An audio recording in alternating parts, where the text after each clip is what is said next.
Netflix's new hit Bird Box, starring Sandra Bullock, is this winter's horror surprise, and it has been all over the media, with the streaming service boasting record viewing numbers and with thousands of fans left happily terrified from the creepy but engaging plot. In the film, the characters have to avoid opening their eyes in order to ward off a mysterious force which drives them to witness ghastly, nightmarish visions, which then quickly lead them to self-harm, commit suicide. The film does not give any direct answers to what is actually going on in the plot, as we learn everything through the characters' point of view, who know little to nothing about what is actually happening and end up learning the hard way. Today I'd like to cover one of the scenes in this film which raises a lot of questions regarding the force/monster. If you haven't seen the film, be aware of spoilers ahead. At one point in the movie, one of the characters, Gary, who we discover is delirious, wants the characters to see what he calls the beauty of the monsters. He forces their eyes open, he threatens them. He even tries to get Olympia and Mallory's newborn babies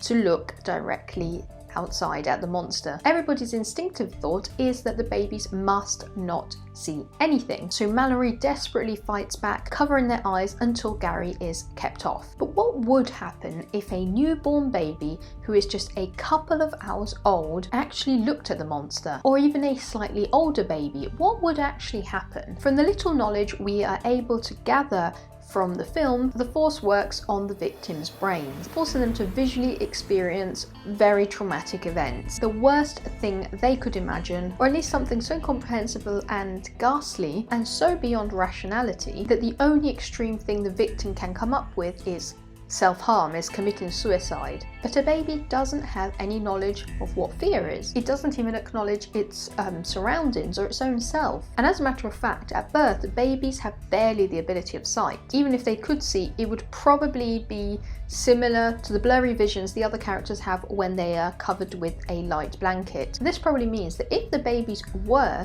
to look outside at the monsters, probably nothing would happen. They would probably experience nothing. From what we gather, the creature, the monster, might cause some physical damage to certain parts of the body, as those affected by it seem to have issues with their eyes. But it appears to be connected to the brain closing down only during the vision. And even those who manage to survive it, such as Gary, still appear to be in an excellent physical shape, and when the monster is not present, their eyes appear to be fine. And speaking of people who survived the experience, like Gary, could the accidental act of a baby looking at the monster end up also with some positive results? In the film we learn that violent people are able to survive the monster's attack because they apparently witness similar visions as the other characters, but instead of living the event as a traumatic or frightening experience, they embrace it as something beautiful. This is stretched for the point of the film, but in many interviews and case studies of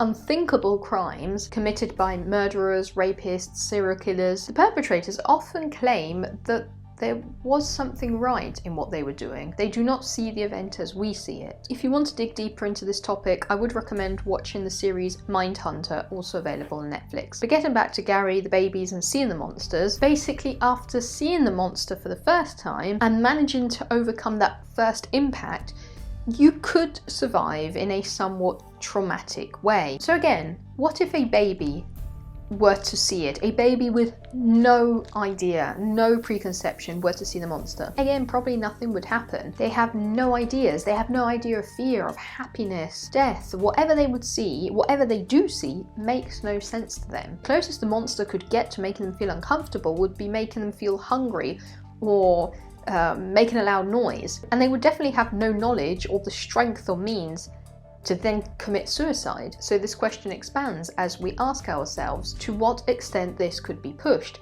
If a baby could survive this, how about a 1-year-old? How about a 2-year-old? What is the most traumatic thing they could experience? Also, still on this topic of a young child seeing a traumatic event, I'm pushing this now, again, for the point of the film, but if you've ever seen interviews with people who, as young children, used to live in war zones, or they went through a very bad period of famine, they describe ghastly situations of children dying on the street, people being murdered in front of them, risking their life day by day, and they say that they were not used to anything different. Now that is obviously not the case of the film. If the monster were to show a baby something which for an adult is frightening, they just wouldn't understand what it means. This question remains a mystery throughout the whole film, as the only children we see are actually boy and girl. So if the babies were to see the monster, not only they probably wouldn't experience anything, they could somehow become immune to it. Through their development over the course of time, visions probably would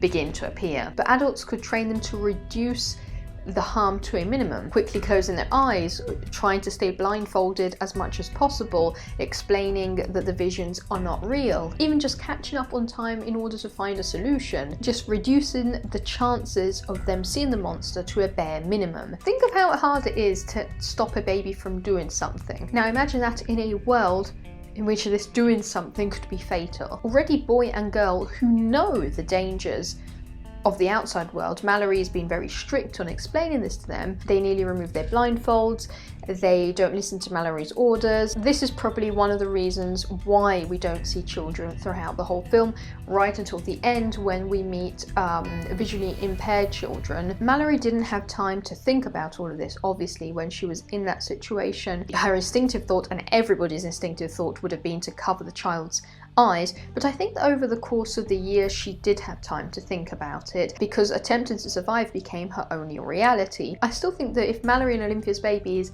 had seen the light and nothing happened, Gary would have been pretty annoyed by that, and he would probably have tried to kidnap them or do something even worse, because he is pretty violent. He did put birds in the freezer moments before opening up the windows, so you probably didn't want to just show the beauty of the monster. What do you think about all of this? Let me know with a comment down below.